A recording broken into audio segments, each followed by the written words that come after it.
আসসালামু আলাইকুম বন্ধুরা। আল্লামা শেখ সাদি রহমতুল্লাহ আলাইহির কতগুলো উপদেশ আপনার সম্মুখে লইয়া আইছি। 1 নম্বর কথা কইছেন, বিড়ালকে স্নেহ করিলে খুলে উঠে, বানরকে স্নেহ করিলে মাথায় উঠে, মিথ্যাবাদীর স্মরণ শক্তি অধিক। 4 নম্বর, পরীক্ষা ভিন্ন কিছু বিশ্বাস করিও না। 5 নম্বর, স্ত্রীলোককে কখনো বিশ্বাস করিও না। 6 নম্বর, বল অপেক্ষা কৌশল অধিক কার্যকারী। 7 নম্বর, 3 জনের নিকট কখনো গুপ্ত কথা বলিও না। 1 নম্বর স্ত্রীলোক, 2 নম্বর শত্রু, 3 নম্বর জ্ঞানহীন মূর্খ।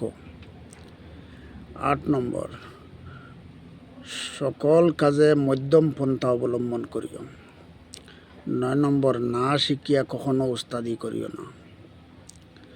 10 নম্বর, কোনো কাজে নিশ্চিত হইও না।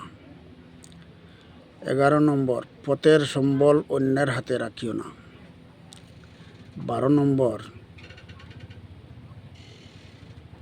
ইহ পরকালে যাহা আবশ্যক তাহা যৌবনে সংগ্রহ করিয়া লইও।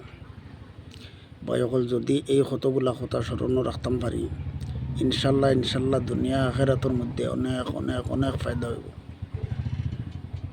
যদি ভিডিও ভালো লাগে তবে লাইক কমেন্ট শেয়ার করতে ভুলবেন না। আসসালামু আলাইকুম।